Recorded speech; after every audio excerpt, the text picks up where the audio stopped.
Good evening and welcome. It's your mother-in-law's third ex-husband's favorite podcast. It is the Debt Row Pod, episode 24, NFL Week 15 on the men tonight, and we've got a full cast. Bradley Davis below me, Josh Sears to my right. How we doing, gentlemen? I'm happy to be here, man. It's been a hectic time of year with school and work and the holidays. I'm glad I was able to join tonight. Yeah, I'm just gearing up for the holidays this upcoming week. Glad they're all here tonight. So, excited. On top of the holidays, man, I'm moving in 2 weeks. It's a fucked up, crazy time to be all of us. Yeah. However, we have something that we can all have in common, and that is we watched 15 games over the weekend. And we'll start out with the one that told us a lot about what we're going to see in the AFC and NFC playoff picture going forward in the next 3 weeks. Buffalo 31, Dallas 10. Guys, this game was never in any doubt at all. From the first drive, the Bills take it straight down the field. Someone not named Josh Allen finally gets involved. Talking about James Cook. More than involved. Yeah, no, I mean, it was the whole offense, man. 221 yards from scrimmage, most yards from scrimmage in a game since Fred Jackson in, I believe, 2004. Somewhere in the early 2000s. But Buffalo gets it done 31-10. The under was also never in doubt here as well. Look, twice before I have said on this podcast, this team is making the playoffs. That was Pittsburgh and that was Green Bay. Doesn't look good for either of those proclamations at this point. Can we agree Buffalo is making the playoffs? Yes.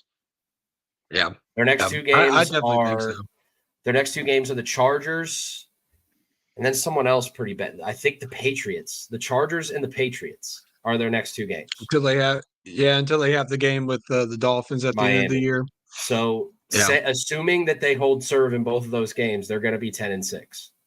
They're going to the playoffs. I'll go a step further. Do it.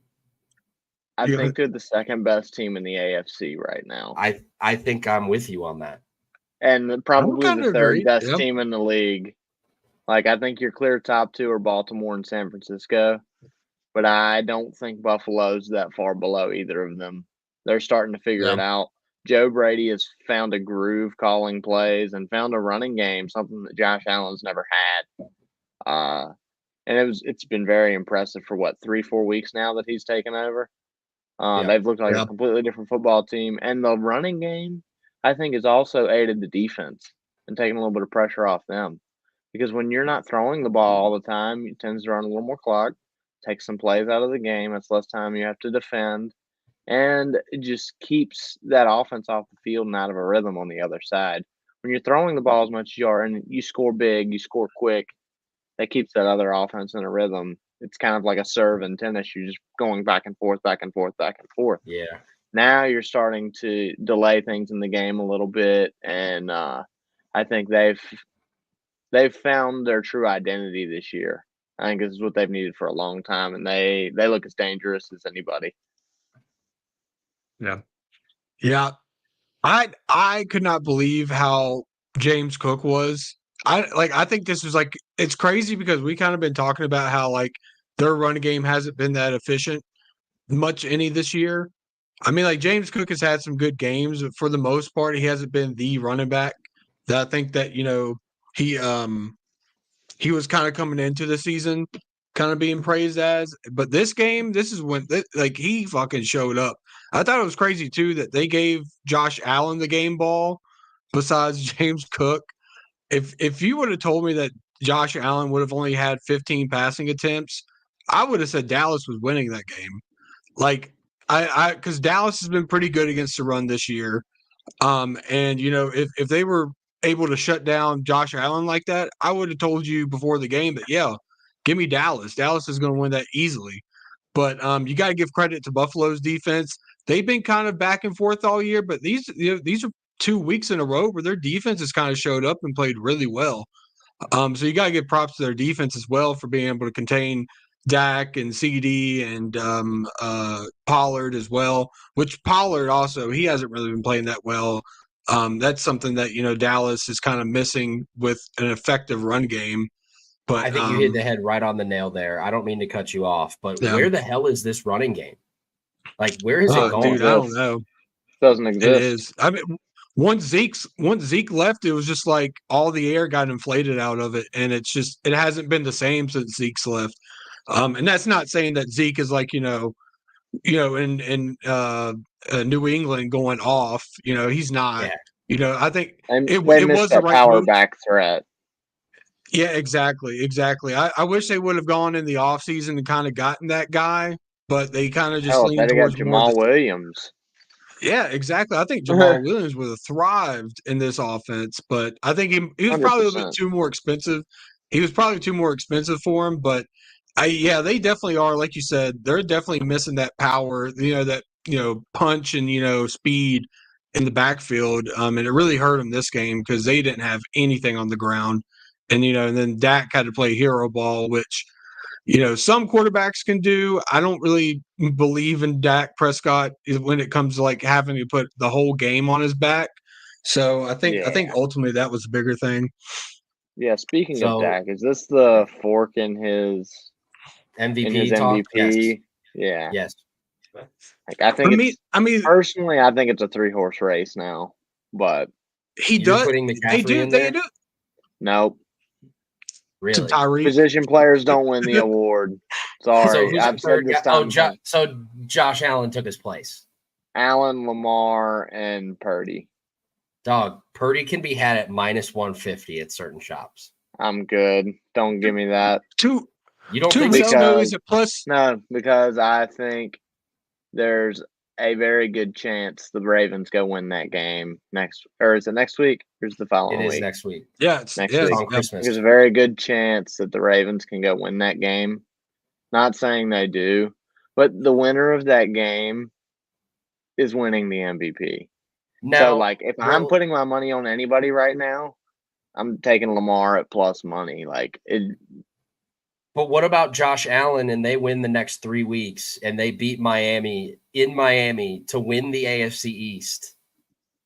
There's a case. He's got to put out before I'm putting any coin on Brock Purdy, I'd sprinkle on both Lamar and Josh Allen. Brad, are you going to ask if that game's going to be for the division? Yeah, because isn't the Dolphins right now at 11 wins? Don't they have 11 2 games wins ahead? Right now? But listen to the Dolphins' last 3 games. The Dolphins have Dallas. They go to Baltimore, and then they play Buffalo. So if Miami loses one of those games, if all it takes is Miami to lose one of those 2 games, and if the Bills win the next 2 weeks, that game in Miami, Week 18, is for the division. I think the Dolphins go 0-3 in that stretch. Personally, I could definitely see it happening. I'm picking the Cowboys again this week. I will be on all 3 of those teams against them. Against them? Yeah. Yes. It's put up or shut up time for them. Let's go to first energy. What the fuck happened in the second half in this game, bro? Chicago was kicking Flacco off at will. Yeah. Cleveland 20, Chicago 17.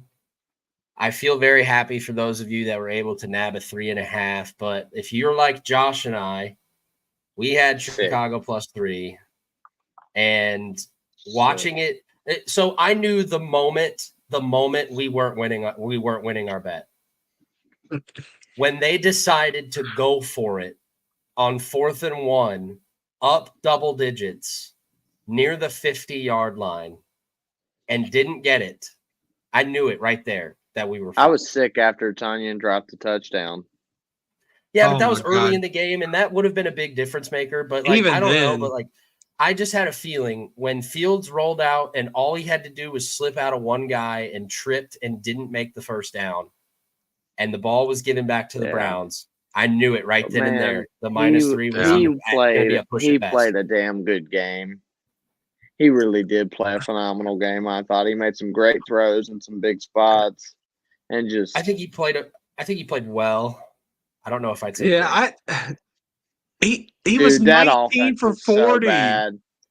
That offense for like what, so 140? There's a reason Luke Getsy got fired. Yeah. Getsy got fired today, right? I'm not just making that up, right? No, I was about to say, where did you hear that? I thought I read that earlier today. I thought I got a Shefty report on Twitter. No, even Eberflus went on Chicago radio today and said that Getsy is still going to be called. Oh, maybe that was what I read and just assumed the opposite. Yeah. That's crazy.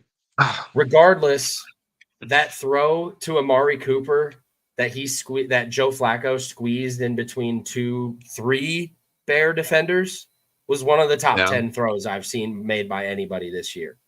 Yeah. That throw was ridiculous. He's playing at an elite level right now. Like, he's playing really good. Dude, they're going to win. I honestly think they're going to win a playoff game. They're going to, and especially if they. Yes, they are. Because they're going to get the Jaguars in the first round, and they play the Jags. Yeah. They're a terrible matchup for the Jaguars. Horrible matchup. Here's the only thing I have for this. If they still had Baker and 3 firsts right now, what are we saying about this team? Is Baker playing as good as he is right now? Because, in Cleveland, it was different. Even if it wasn't that different. It really wasn't that different, unless you're talking about the year he was hurt.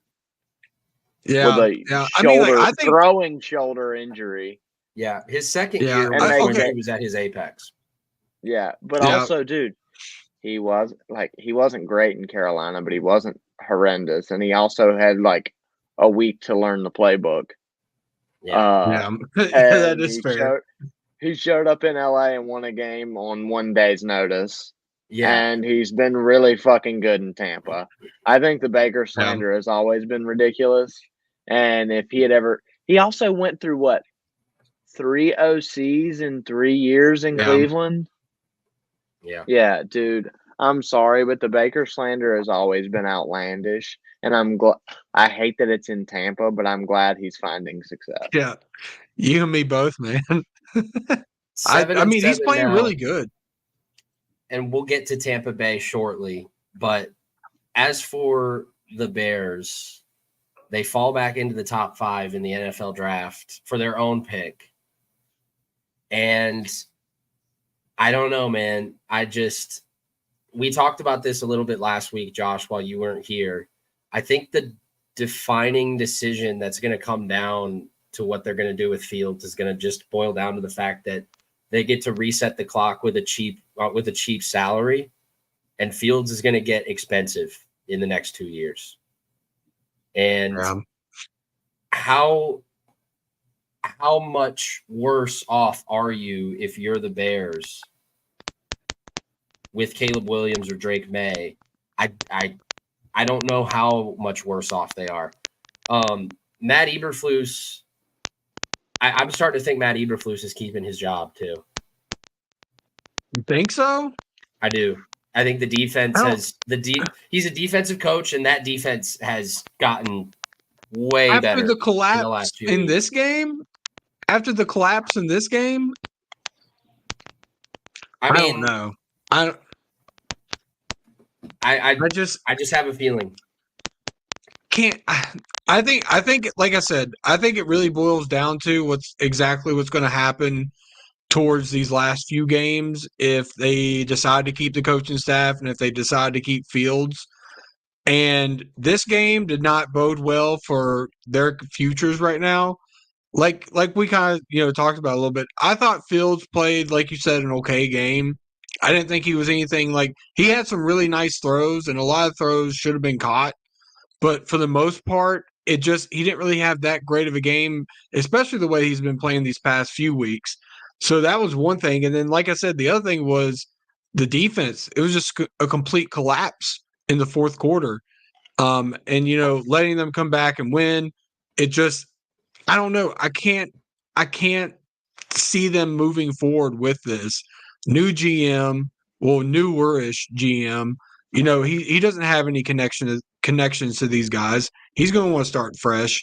I think that's where the Bears are heading towards. I think they're heading towards, let's just clean house. We got like we've talked about, they have great draft capital. They have great cap space.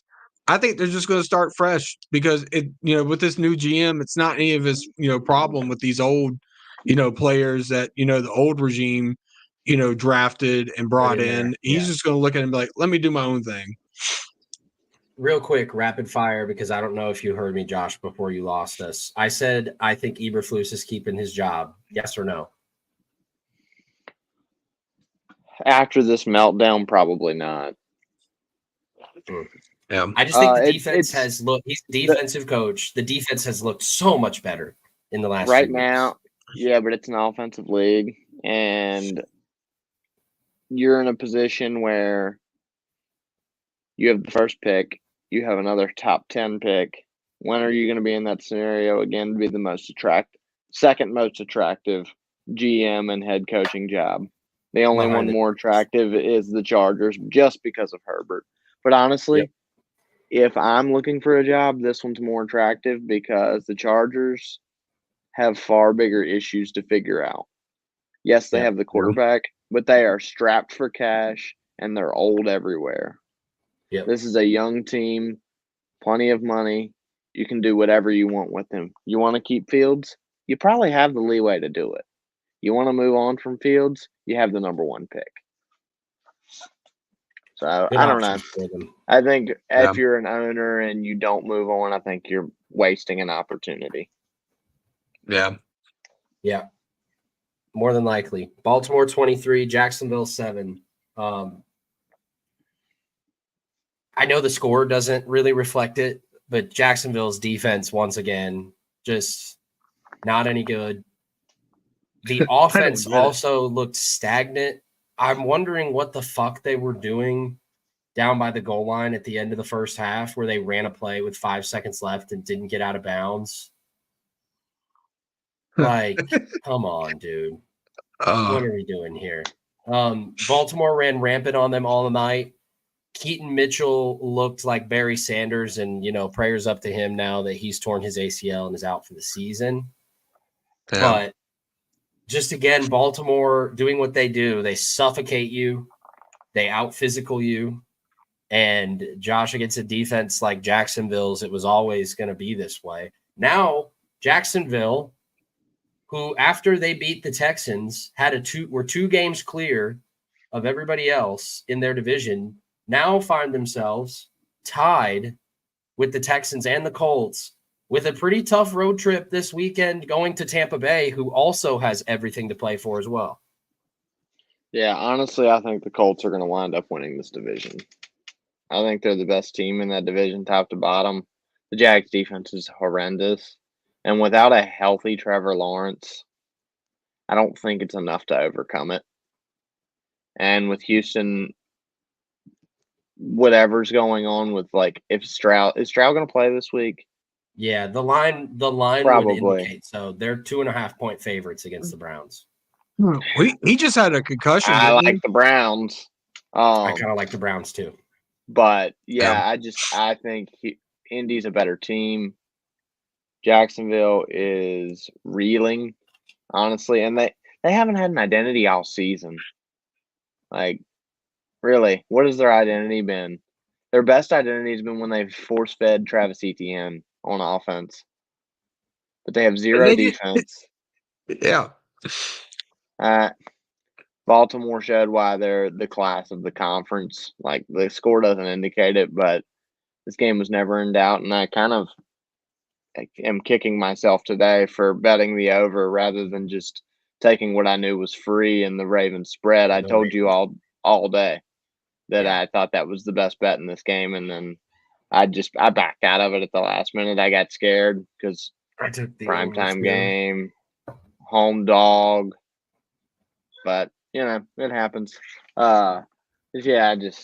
Jacksonville will limp their way into the playoffs and find a quick first round exit. I don't think they're much to talk about at this point in the year, which is a shame after how they started. If they lose the division, do we think they make the playoffs?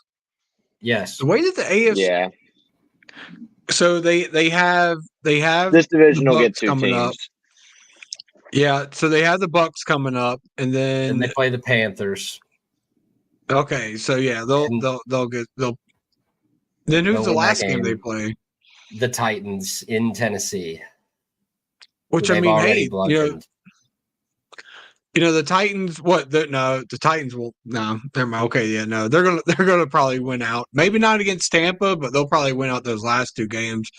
Yeah, Jacksonville's defense is awful. It is really bad, and their offense, like you guys said, they're not complimenting them whatsoever. You talked about how the blunder in before half in the red zone. That's just been their identity all year. They cannot capitalize in the red zone whatsoever, and especially it's weird because they get into the red zone and then they just completely forget they have ETN and never use them.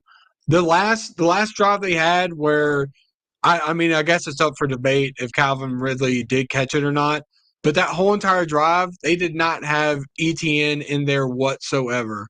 Why are you not going to have your best playmaker, your running back, not be in the game at all? I thought that was really stupid. That's really silly. And especially with the offense that didn't really have much going for it last night. Besides that one big pass that Trevor Lawrence had, other than that, they were just pretty stagnant. They had a lot of opportunities, to make this game a little bit closer than what it was because they got the ball back quite a bit because Baltimore's offense, while efficient in the red zone, really wasn't doing that much outside of that. So it's very confusing because Jacksonville looked at one point to be, really good, and now they're just really falling off. And their defense, it's been bad from week to week to week, and like you guys said too, Trevor Lawrence, they're not helping him. He's not helping the defense out whatsoever either. Would it be crazy if I told you I think they might lose 2 of their last 3? They might. You think to lose? I mean, you're going to pick the Panthers. If you're giving me them at a 3.5-point dog, yeah, give me the Panthers. Bro, I think the line's going to be bigger than that. I agree. But I'm saying it shouldn't be any higher than 3. Yeah. Because, dude, look, I get that we're a 2-win team. But we've been in games through 3 quarters all year. And Jacksonville's not a team that's going to pull away in a quarter at this point. We stay in games through 3 quarters for the most part this season. We're not good, but we play defense. And they can't stop people. I think it's a bad matchup. And I think Tennessee's a bad matchup for them, too. Yeah. Because, Tennessee plays really hard. I've said it all year. I feel like their defense is sneaky good. It's just offensive-wise for the Titans. It's just, we'll get into that. I'd assume in a bit. But, that game, I think, like you said, I think that game will be a little bit of a tougher matchup than most people will probably look at it. We're talking about Tennessee. Why do we have to wait? Let's get into it right now. Let's get there. Houston needed to scratch and claw with Case Keenum yesterday to pull it out, and I thought that impressed me a lot. Yep. Scoring at the end of the first half. I have to say I respectfully disagree, Josh, that you think the Colts are the best team in this division. Have you seen that Colts defense? They stink like poop and pee. They're not a great unit. It's terrible. It's not like the Houston defense is like the 85 Bears by any stretch, but I'd gladly take the Houston defense over either Jacksonville or Indianapolis. And I'll probably take personnel-wise the Houston offense as well, with a healthy Stroud, of course.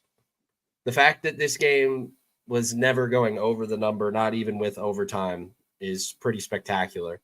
But at this point, Tennessee now with nothing to play for the rest of the season, officially mathematically eliminated from the playoffs at the conclusion of this game.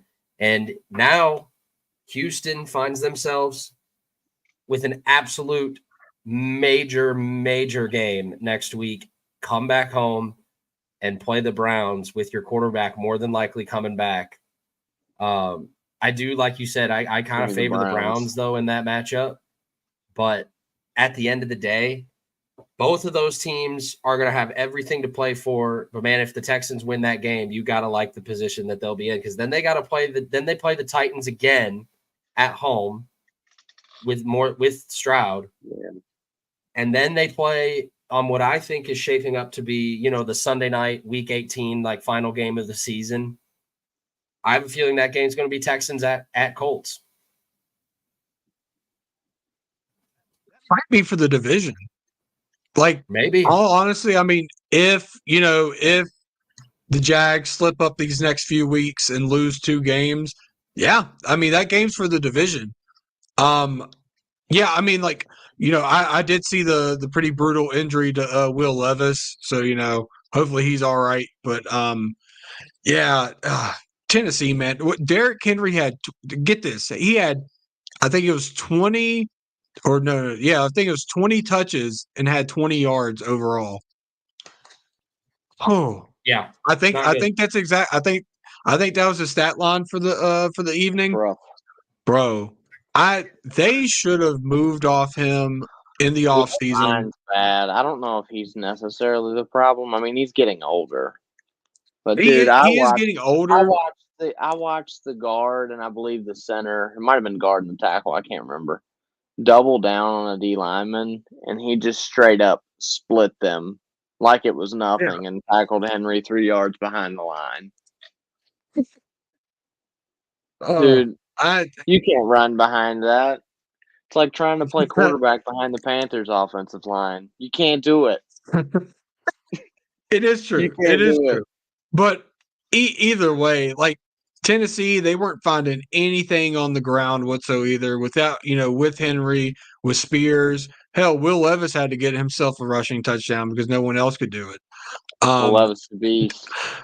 Playing like a man possessed. Awesome. Yeah. No, I love me some Will Levis, man. I love me some Will Levis. But, I mean, listen, Houston to come out here without Stroud and get a win, a very crucial win, a divisional win, super big for them. And, they keep their playoffs hopes alive. They also keep their division hopes alive as well. What Case Keenum started for him this week, right? Is that who ended up starting for him? Yeah, it was Case Keenum. Yeah, I mean, for him to come in there and fill that role and be able to get them a win in overtime, super, super impressive. I tend to agree with you. I think Houston, between the Colts, and I would probably even say the Jags, is the better team. I think they have the better quarterback. If Nico Collins is healthy, I like their receiving room. Yeah, I think, when Nico Collins he didn't play this Sunday, did he? He didn't play. So when he comes back healthy, Noah Brown, baby. Yeah, Noah Brown, Nico. I mean, Dalton Schultz, dude, he's been playing pretty well too. Singletary's been playing pretty well for them. He's starting to pop off quite a bit. So, I'm liking Houston down the stretch. I think there's a real possibility that they can end up winning this division. And for them to win this game was super big for them. Update. How else would this game start other than the Eagles going straight down the field on their first drive? Yeah. 12 plays, 72 yards, and they're a couple of yards away from Tush pushing a first touchdown here in a second. No Tush push. Throw it to Dallas Goedert. If they get to the 1, I mean, we all already know. If they get to like the 3, they're probably going to run it. Tampa Bay like 34. Yeah, we need a little Tyler Lockett. No, he comes off the bench and intercepts it and takes it to the house.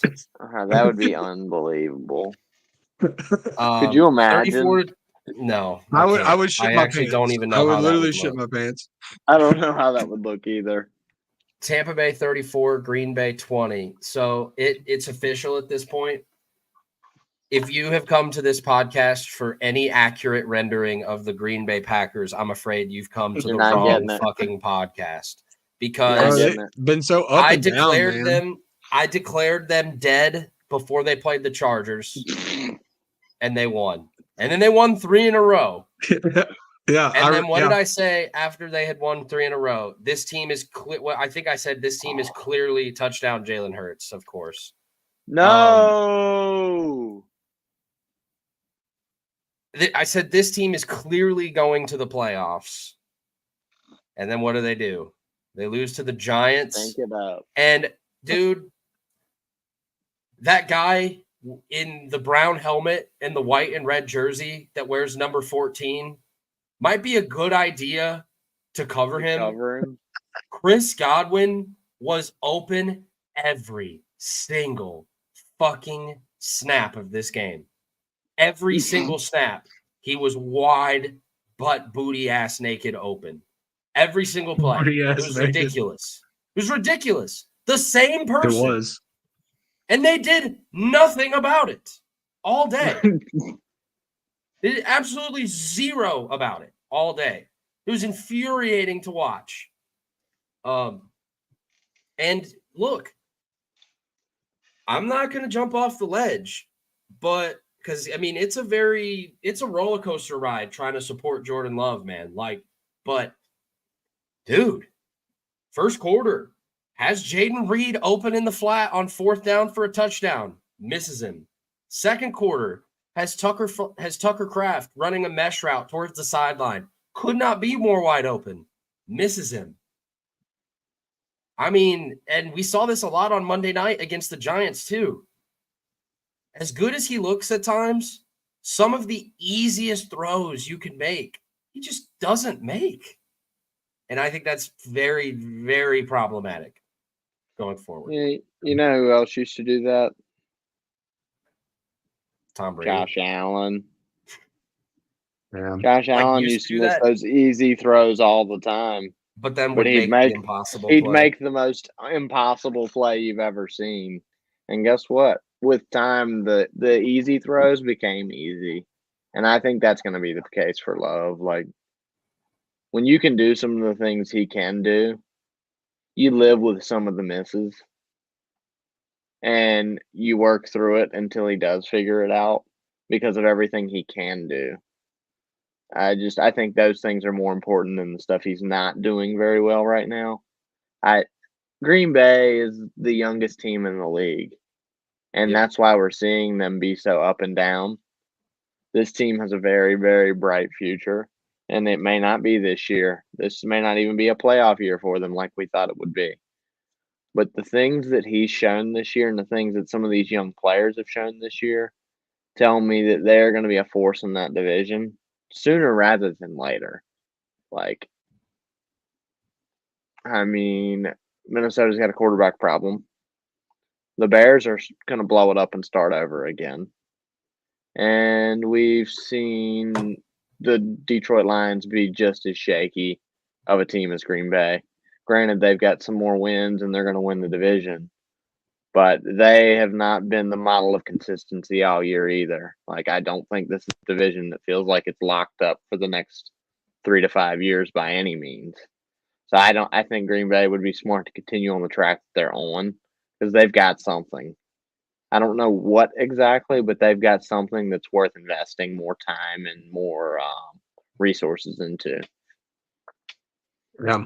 We kind of talked about this before the beginning of the year. You know, I feel like Jordan Love, you know, he's kind of going through his growing pains. This is his first year, like, actually as a starter in the league. He doesn't have a number one receiver. I think we can all kind of agree on that. Like, he does not have a true bona fide, like, that is my guy. I'm going to look for him 70% of the time. So, you know, I kind of, you know, thought that this would be how the Green Bay Packers were, up and down, defensively, you know, a little bit shaky, offensively, not really being able to push the ball down the field as much as they wanted to, and not for the lack of, you know, bad quarterback play. I think it's just lack of skill positions.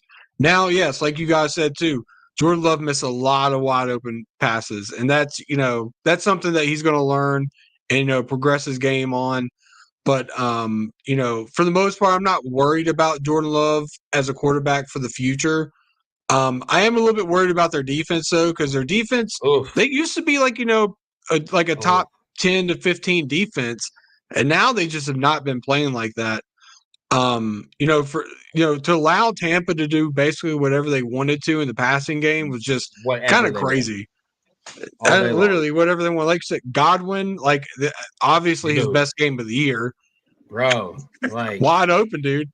Like guy wearing green, stand in front of him. Get in front of him. It was crazy. It was crazy. And bro, the amount of 2nd and 12s and 3rd and 18s and even 1st and 20s after penalties, they didn't even matter. They didn't even matter at all. It was just quick chunk play. Chris Godwin's wide open, first down. My God. All I know is you got that to give credit to Tampa, though. 6 was feeling dangerous. That's what I was just about to say. That dude, he has been playing exceptionally well. He's the best.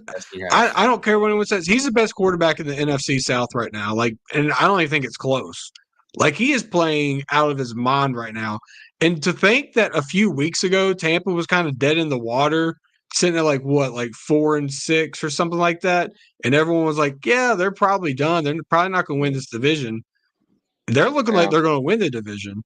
So, in my opinion, 2 of the 4 quarterbacks in the division are dog shit, and one of them can't be judged yet. So that is fair. That is fair. I just think it's, dude. I know how you feel about Carr, and I'm glad we're on the same page.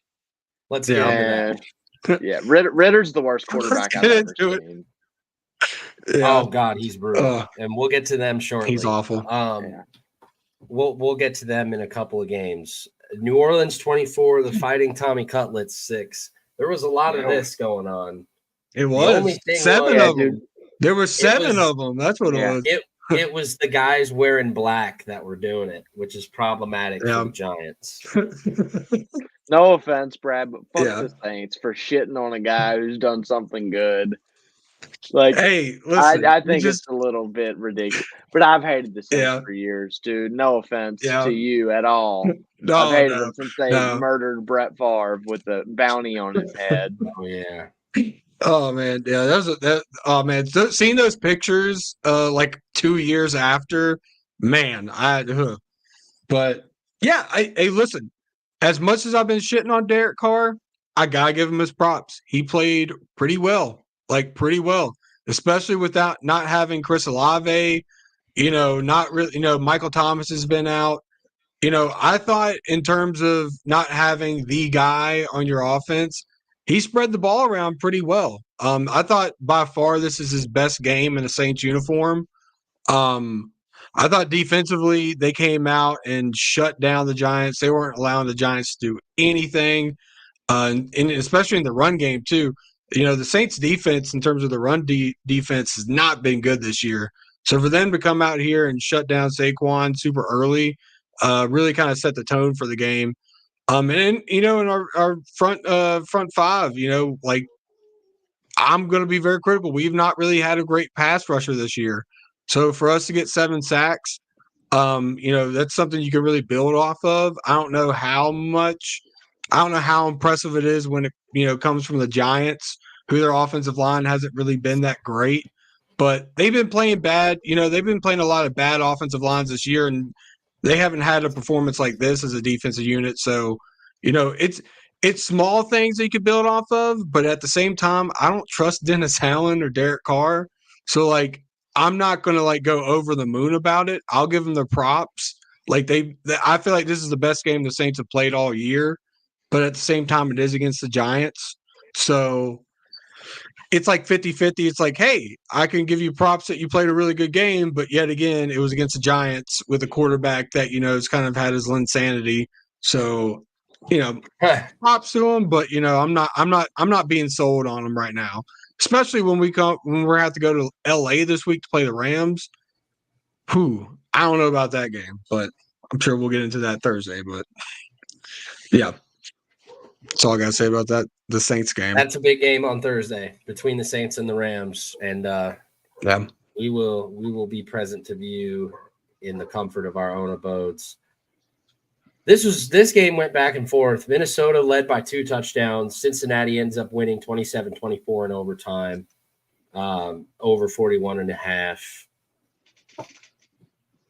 Cincinnati, I have no way to gauge Cincinnati at this point. Like, they are a different team in what feels like every quarter. Like, one quarter they're terrible, the next quarter they're unbeatable. Even in the game against the Colts that they won by 17, like they got outscored 14-0 in the second quarter. Like, this Cincinnati team is very hard to handicap for that reason alone. Now, Minnesota, I think, showed a lot of good things, but untimely turnovers ended up fucking them in this game. I don't think we're going to see Minnesota in the playoffs. They got to play the Lions twice in 3 weeks. Cincinnati, though, it's starting to feel like – I know they lost to the Steelers already once with Browning, but, I mean, how are you going to have any confidence picking Pittsburgh with Mason Rudolph this week, Josh? Yeah. Because his name's Rudolph and it's Christmas.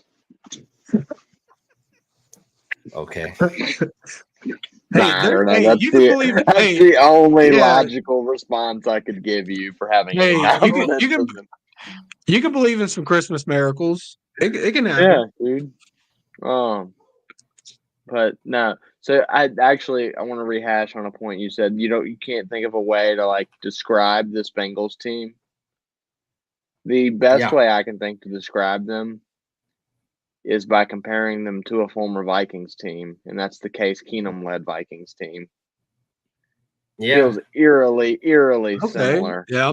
Very talented at the skill positions. A unit up front that has come together and is playing decent football and protecting their quarterback. And the defense is pretty much playing with their hair on fire and making up for things whenever the offense is lacking. And all Browning's got to do is go out there and not completely screw it up. Even when he makes bad throws, his skill players like T. Higgins are going up, making a great play on the ball and getting in the end zone. Feels very similar to that group. Because you had Kyle Rudolph, Stephon Diggs, guys like that, big name players on the offensive side of the ball. Dalvin Cook, like guys that would carry you and make up for the lack at the quarterback position. I don't know. They're a weird team, though. I do agree with you. I'm tired of hearing all the people on social media talk about Browning versus Burrow. Like that's actually like a thing. It's the stupidest thing I've ever heard. It's silly. Dude, I saw somebody, I don't remember if it was on TikTok or Twitter, comparing Browning and Burrow to Brady and Bledsoe. God. And I said that's enough social media for the day. I'm done. Shut it off. Yeah. Oh Jesus. Yeah, no. Dude, it was unbelievable. But this game was a classic Vikings game. They did everything they could to give this game away. And I think it's just a shame because with Kirk Cousins, how good do we think this Vikings team is? It's good. Like I think. I mean, they might become. I think with Kirk, they're the second best team in the NFC. I don't know. I wouldn't go that far. I think they would be contending for the division. I definitely think they would be contending for the division. Team in the NFC. Dude, they beat the Niners head to head. A hobbled Niners team. Yeah, okay. I can't. Dude, I can't. Win. They were playing damn good football with Kirk Cousins. You can't deny it. And Addison's come into his own. Hawkinson's a monster. Jefferson's back. Flores has gotten the defense going, which was not a thing when Cousins was playing. The defense was horrendous when Cousins was playing. It was. It was awful. It was one of the worst units in the league, and now they're a top half of the league unit. And if you're getting quarterback play like Cousins was, Cousins is arguably the league MVP if he doesn't get hurt on the pace he was on. Think about the games that they lost solely because of turnovers. They lost the Bucs game because of turnovers. They lost the Eagles game because of turnovers. They lost the Chargers game because of turnovers. They lost the second Bears game because of turnovers. Those were all with Kirk. The second Bears game was when Dobbs threw 4 picks. But second most turnovers of any team in the league. I guess, but a lot of the turnovers weren't necessarily on Kirk. A lot of fumbles by Madison. which they've now figured out their true RB1 is Ty Chandler, which they should have known 3 months ago. But the big uptick on the defensive side of the ball and Flores learning how to play this unit, I think would have made all the difference. And we wouldn't be seeing the head-scratching mistakes, I don't think, out of Kirk Cousins that we're getting from the combination of Nick Mullins and Josh Dobbs. Yeah. Definitely quarterback play would be a lot better. A lot better. And like I said, I think if Cousins was playing, they would most certainly be competing for the division. Given how the Lions have been, kind of back and forth. But listen, this is a Cincinnati team that, they have a lot of talent, around this team. And Browning, all he has to do, like you said, Josh, is just give it to his playmakers, man. That's all you got to do. You have Chase, you have Higgins, you have Mixon. You have these guys on offense that are going to make it happen for you. It's just a matter of just throwing it to them. Defensively, I think they're a very underrated defense. They get after the quarterback every day. Every day. I wonder why the Saints got rid of Trey Hendrickson. Yeah. What a dumb move. What a dumb move that was. Rare Mickey. Dude, I know. That's what you get for deferring contracts off year after year after year. Dude. Yeah. He loves it. Here's the thing about that. It wasn't even a contract thing. It was just them going, we want to keep Davenport and see how he does. And look, now he's on Minnesota and he's a healthy scratch every week. So, that was a good decision. But he's been playing phenomenal since he's gotten to Cincinnati, and especially this year too. But Cincinnati's one of those teams that finds ways to win, even without their starting quarterback with Burrow. So, you got to give them props to that. Minnesota, I kind of wish they would have just gone the route of, just going, what? Cousins is hurt. Justin Jefferson is hurt. This is going to be one of those years that, we're not good. Like, we're not going to be able to compete. But they went all in. They, went after Dobbs. They were trying to compete. And now they're going to fuck themselves by, potentially drafting like 15, 16, and not potentially getting a quarterback that they might want for the future. So, I made this statement months ago. I think Penix Penix should be there. You think Penix should be there? I think Penix will be there. Yeah. I'm iffy on him. I think that he has a lot of upside, but I love Penix. I think he's got 2 torn ACLs. I've stated on this podcast. I love Penix. I think there's a lot of also he's going to be kept clean. Which you've protected Kirk Cousins for years. Protected? This is only he's survived the first year. He survived for years. It's like he's still alive. No, so speaking of just one more quick blip on draft talk. Yeah. How far do we think Drake May might drop? He won't. I keep seeing him drop every single week in mocks. He won't. And I get that he didn't play well. He's a Patriot. He's going to be a Patriot. He's probably. Yeah. Probably not. But, dude, Daniels keeps rising. I've been talking about Daniels keep rising. And if Daniels is the second quarterback off the board, how far do we see the fall? We've seen it many times. Then if there's Daniels that shelf. If Daniels is the second guy off the board, I don't think he makes it past 7. Probably not, depending. Like, if you're saying what Washington's picking there. Washington's not picking a quarterback. No, I don't think. Dude, but then who? If who they does? fire Rivera and bring in a new GM too. No, they just got. They got a new owner. That's what it is. Yeah, they got a new owner. Yeah, but if you go new owner or not new, new owner, new GM, new coach. You think you're gonna stick with this 6th round pick?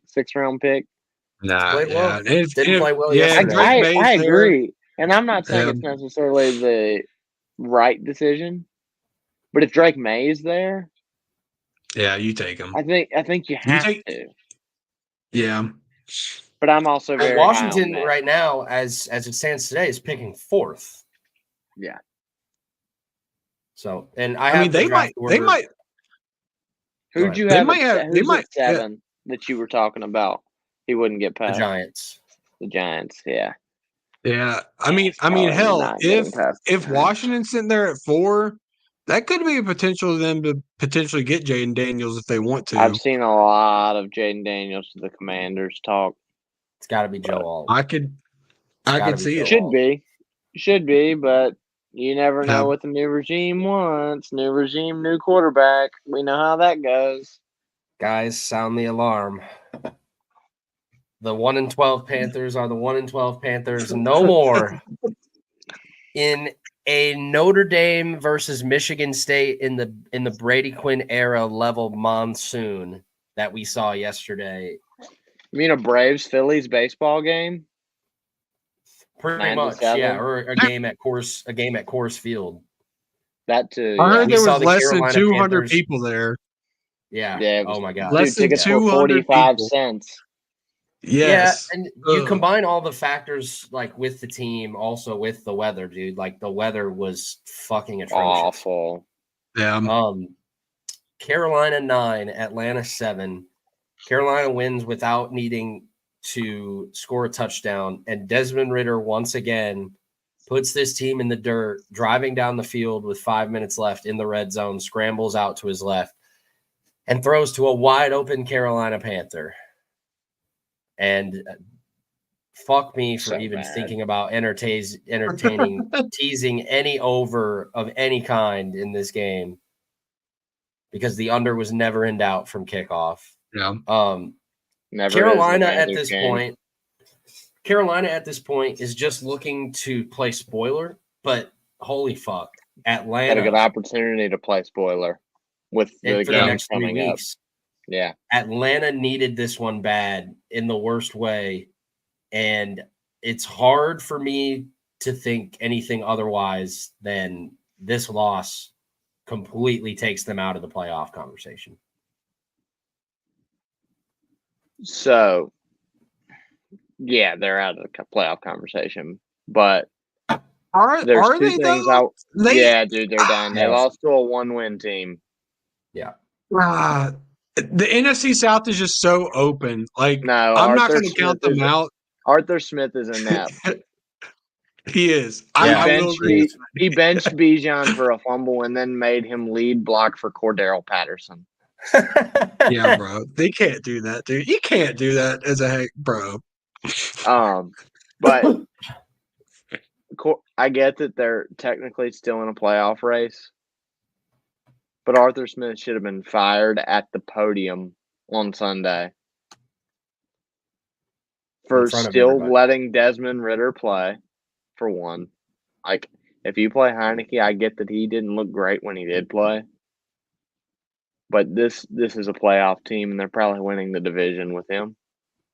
You have no business losing to a team that can't score a touchdown.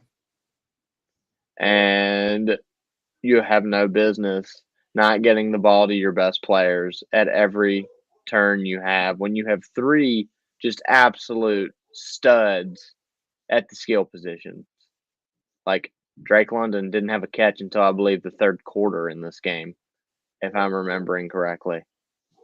I get that J.C. Horn did a great job of covering him, and he's played well since he's come back from injury.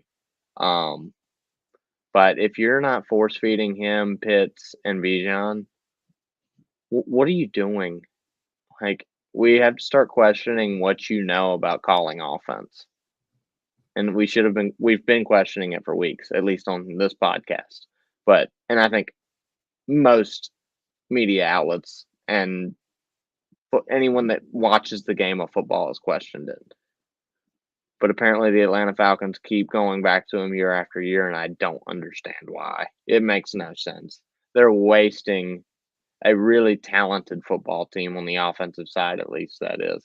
And the defense is talented too. Honestly, you got guys like Jesse Bates back there, and just they've got a good, solid pass rush, a good run game. They've made some key stops in this game.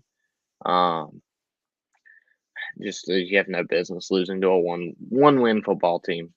But to give the Panthers a little praise for this game, hey, there's been 3 opportunities for Bryce to lead game-winning drives, and he's put the team in position all 3 times. They lost the game to the Bears on a missed field goal, but he got them there. That's what you want to see out of a rookie. Like, this team is horrendous. They're bad at all the skill positions. It's the worst unit in football at every skill position. It's arguably the worst offensive line in football. And yet every time he's put in a position to where he has to go win a game, he's done what he's supposed to do. Anybody that watches that last drive of this game, 7-minute, 90-yard drive, and tells me this guy's not capable of playing in the league, you don't either watch the games or you don't understand football. He made some phenomenal throws in horrendous conditions. You can't ask for any more out of a young first-year quarterback in what is one of the worst situations I've ever seen a rookie get dropped into than what he did on Sunday. If you stick with him, you find a decent coaching staff, and you put a little bit of talent around him, he's going to be all right. Like, he's going to be successful. Yeah. If you drop him on the Dolphins right now, what does that look like? That's what I want to ask you. Like, I mean, that offense would be perfect for him because that offense is really predicated the perfect around timing. Scheme. Yeah. It's really predicated around timing, and that's what Alabama's offenses always are. Yep. It's all about where guys are in the right spot at the right time. We've seen when Tua gets knocked off his spot, he can't create, and that's when his game goes to shit. We saw multiple times on Sunday where when Bryce got forced out of structure and was able to actually step up and move around in the pocket, he made plays. And a few of them got called back for penalties and things, but he made the plays, delivered the ball where it needed to be and created time. And that's all you can ask for. He's doing what he needs to do. It's not his problem. Yeah. Oh, I agree.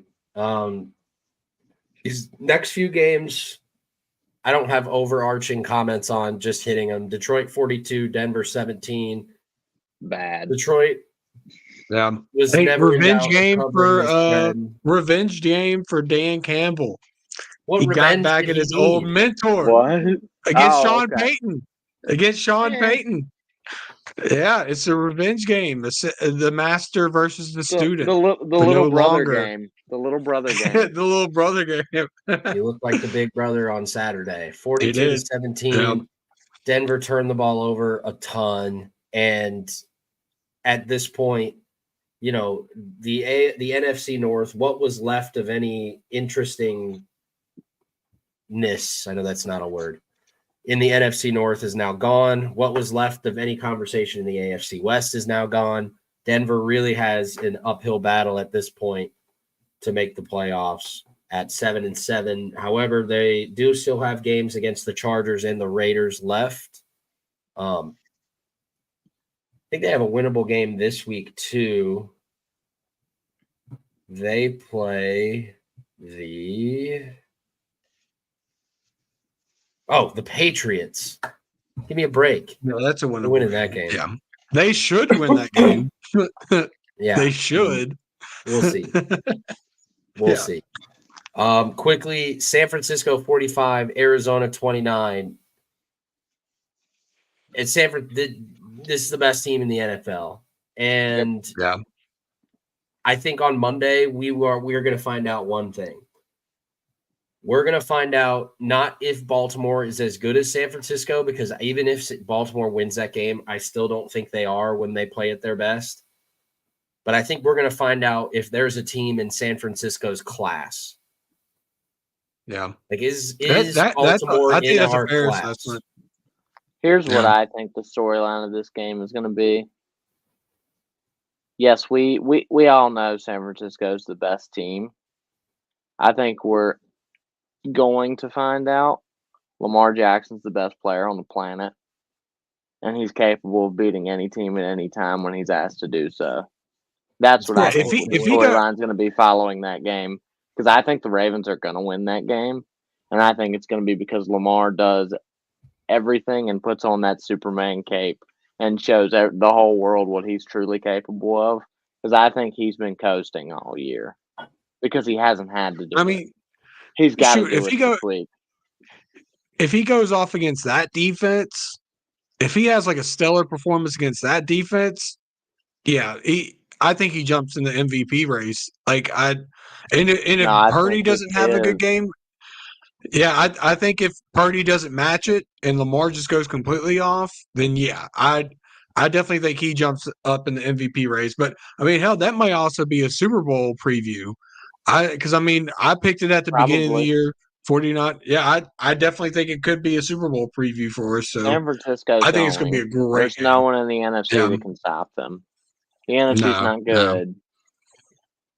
Let's hope. It's bad. It is bad. Indianapolis puts themselves one step closer to the playoffs with a 30-13 win over the Fighting Mitch Trubisky's. Devontae Casey suspended today for the rest of the season for his hit he put on Michael Pittman Jr. I think it's fair. I think that he's had opportunities to not make those plays all season, and he's continued to do so. It's kind of like the Draymond Green thing. Like, if we're going to do something to you and you aren't listening, then I mean, lay the hammer down. The punishment has to. He's had like 3 or 4 hits this year, like in the same kind of like, caliber. So, yeah, I mean, we talked about in the group chat. I understand how a lot of people are upset. Like, just let him play. What is he supposed to do? But like, you've had 3 of those type of hits this year. The NFL is going to come in and make sure you don't fucking do it again. Like they can fine you all they want to, but if you could continuously do it, they're just going to take you out of the game. So like, I understand it. I understand why people are upset about it, but like at the same time, the NFL has done this multiple times with a lot of players, so it's not surprising. One thing about this, and we kind of talked about this a little bit in the group chat after the game Saturday. Is Tomlin's seat hot? Is it starting to warm up? It's not hot. I don't think because they can't fire him. I think it's more likely he chooses to leave than gets fired. I tend to agree. Yeah, or it could be a mutually, agreeing to separate. Yeah, which, I mean, listen, Tomlin, he's a great head coach. I don't think any of us can disagree with that. But some of the decisions that he's made these past few years after Roethlisberger left, just uncharacteristic.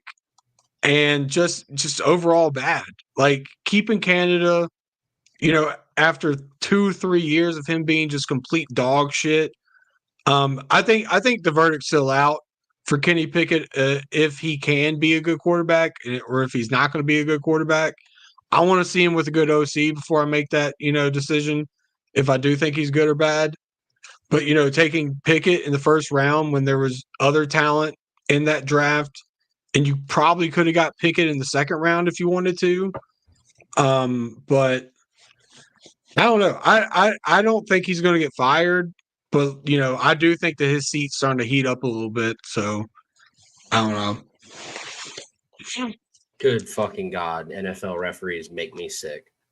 Just I didn't see the clearest false start in the world on Jordan Mailata. He starts a whole second before the play, and they've been doing. They keep doing it. Dude, they keep doing it. Of course not. Rams 28, Washington 20. They got all their points in garbage time. This game was over at halftime, 28-7, and then Jacoby Brissett comes in and throws 2 touchdowns to Scary Terry. Put the spread in question just a little teeny bit.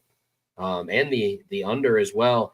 I mean, dude, imagine having the over and imagine having because it closed at 48.5 and it ended up right at 48, but the Commanders had that last extra point blocked. Pain. So yeah, that was the only thing that I hit in my pick. That was the only thing I hit in my pick 5. We as a podcast won 2 picks this week. Awful. Oh my God. It was awful. It was bad. It was a bad week. In the last 3 weeks. No, I did the under. I did the under on this. That was the only thing I hit this week was the under because I got it. Did Davidson go on? Did you go over? I had a push and lost everything else. Oh, okay. In the last 3 I weeks, knew I won one. In the last 3 weeks, I'm 1-13-1. Yikes! 1 win in the last 3 weeks. It's been awful. Yeah. I mean, you're the only one with a winning record, and at this point, I'm not going to catch back up to 500. So I was 30-25 going into that 3-week stretch, and I'm going to be 31-38-1. God, what am I? I can't be good. You are 37-30-2. So yeah, you're way ahead at this point. All right. Yeah. Let's take a look. Wish I would have just been taking my own bets right normally because I've been on the coldest streak of my fucking life. The Ravens sit atop the AFC with the Dolphins right behind them. They'll have a chance to play for it next week. The Chiefs probably out of number 1 seed consideration at this point, barring a Ravens collapse. Because even if the Ravens do collapse, the Dolphins will get a win up on them anyway. The Jaguars, as we talked about, sitting there in the 4 spot, are now on wobbly legs with the Colts and Texans breathing down their neck. The Colts are in as the last wild card team. If they and the Texans and the Bengals continue to win, the Bills are going to be on the outside looking in as far as tiebreakers go. They're all the way down at 9. Yeah. Anything stick out to you here? The Bengals being the 6th seed is pretty spectacular. I mean, the biggest thing for me is I don't think it's as big because of the way they've been playing. But the Steelers just a few weeks ago were sitting at 6, and they dropped all the way down to 10 in just 2 weeks. Yeah. Talk about a complete collapse from them. But I want to say I don't know because that division with the Texans and the Colts, that's a very competitive division. And like Josh said, we could see 3 teams come out of that division, which that would leave out the Bills. But if the Dolphins don't end up choking that division, which they, like you said, they have a pretty tough schedule coming up. So if they hold on to it, then the Bills might be, like you said, looking outside of the picture and just not being able to get in because the Texans and Colts might take those 2 spots. So I don't know. I think that's the biggest thing for me, seeing the Steelers drop from 6 all the way down to 10 and the Bills starting to creep their way into the playoff picture and having a real legitimate chance of making the playoffs if they just, if they just win out, man. I think it changes the whole dynamic of that team. I think it changes the feel of the playoffs because if I'm an NFL team in the AFC, I do not want to play the Bills. Not at all. Of course not. No, I do not. Listen, we can sit here and talk about how great the Ravens are, but if they have to play the Bills, I'm not wanting any of that fucking action. I don't want any of that shit. None of that whatsoever. The way that Josh Allen's been playing, the way that defense is starting to play, the run game is starting to become very effective for them. They're just firing on all cylinders right now. I know for them, they probably wish it would have happened a little bit earlier in the year, but this is the type of year where teams get really hot, and when you're hot and you get into the playoffs, anything can fucking happen. Hell, look at the Bengals. Back when they went to the Super Bowl. At the beginning of the year, they weren't really all that great. And then towards the later half of the year, they were just fucking unstoppable. So, yeah, if I'm an AFC team, I do not want to play the Bills whatsoever. Absolutely fucking not. And in the NFC, pretty straightforward. I think after tonight, we're going to probably be down to 8 teams that have a chance of getting in. Honestly, I don't know, because let's say if the Vikings lose to the Lions And obviously there's going to have to be a loser in the Rams and the Saints. That makes 2 teams that are going to be 7-8. Yeah. Let's say the Seahawks lose tonight. They'll be 6-8. And then their schedule gets considerably easier. The Falcons win against the Colts next week would put them at 7-8. So I have a feeling that last seed in the NFC might end up like 8-9. Yeah, I definitely think so. I mean, I don't know. You just look at that, man. Like you look at the top 3 and Dallas. You go, damn, that looks good, and then everything else just looks like utter garbage. Yep. Especially the South, man. It's it's crazy too. There's a scenario like right now we're looking at a possible scenario where 2 NFC South teams make the playoffs. Yeah, it's like crazy. that is crazy. I mean, yeah, this Thursday is going to be a big game between us and the Rams. That I think ultimately that'll probably determine who gets the 7th seed.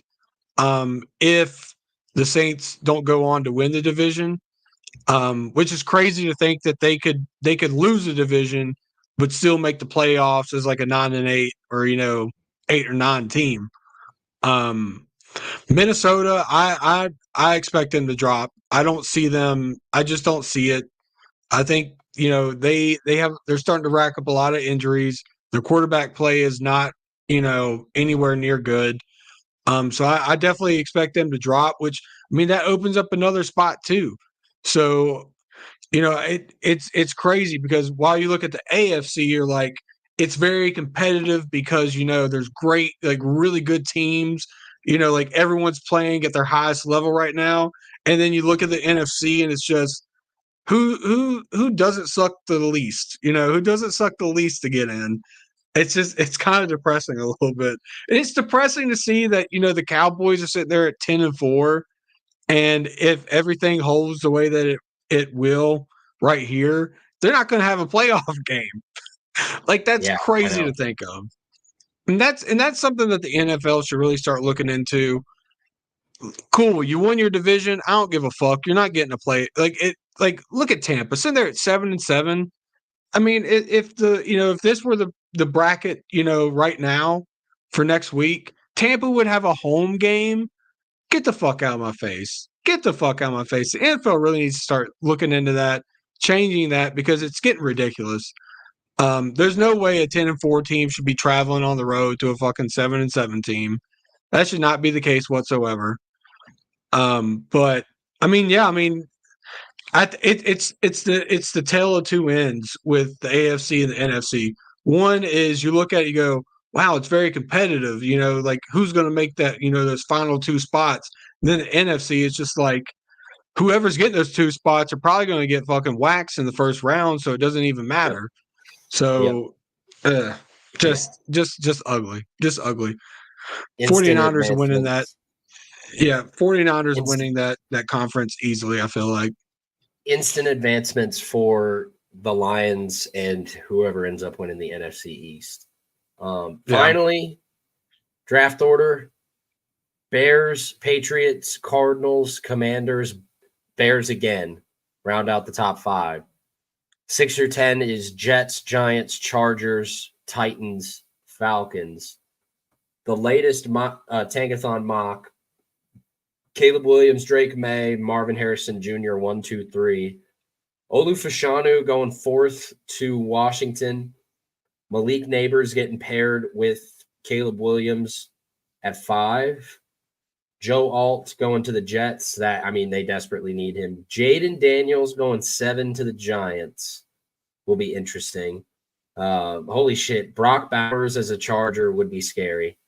Yeah. Leatu Latu would fit very well in that Titans defense as well. They need an edge rusher. And I'm not so sure about Dallas Turner at 10 to the Falcons.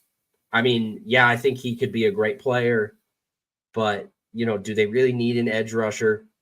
I mean, maybe they do if Calais Campbell is retiring or on his way out, but yeah, interesting to kind of look at as we kind of scroll down a little bit. See, Jesus Christ, J.J. McCarthy going 19th to Tampa Bay.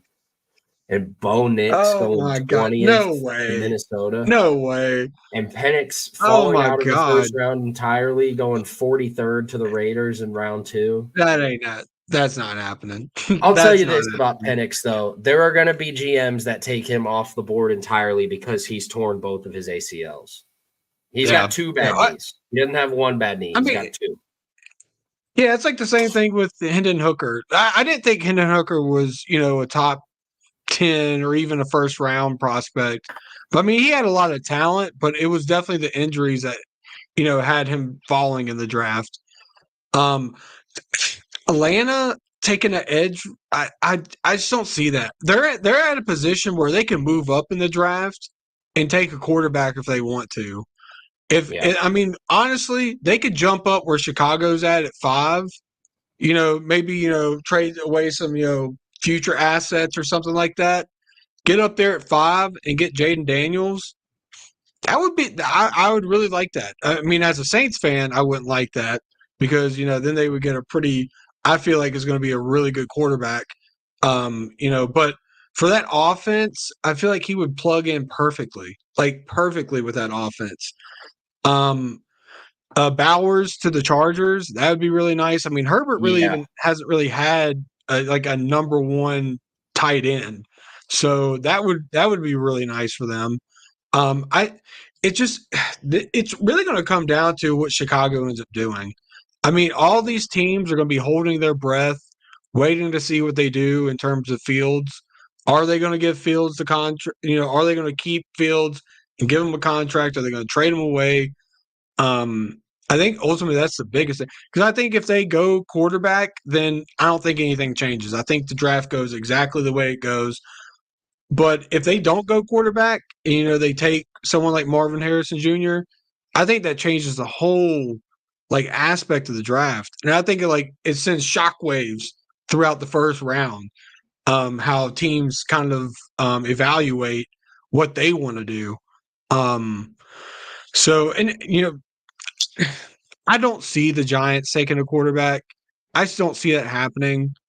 I know everyone. I know everyone wants to see it happen. If anything, they'll probably take one in the second round. If a Bo Nix is there, you might take a swing at him in the second round. I just don't see they have a lot of other holes on their team that they need to fix before quarterback. Daniel Jones, I haven't really been a big fan of Daniel Jones, and I don't think he's a great quarterback. But I feel like as an organization, they feel like they need to give him at least one more year because they just paid him a lot of money. They paid him a good chunk of money. So to sit there and just after he gets injured, you throw away that and you draft a quarterback in the top 10 and not really go after other positions that you're in need of. I don't see that happening. I mean, even the Jets too. I could see the Jets potentially going after a quarterback, but probably not because they also have other pieces on their team that they had to fill. But yeah, I don't know. It really for me it really depends on what Chicago ends up doing in the offseason at the quarterback position. It's going to be fascinating to see. But that's it for us this week. We'll be reviewing or previewing week 16. It's hard to imagine that we've already come this far.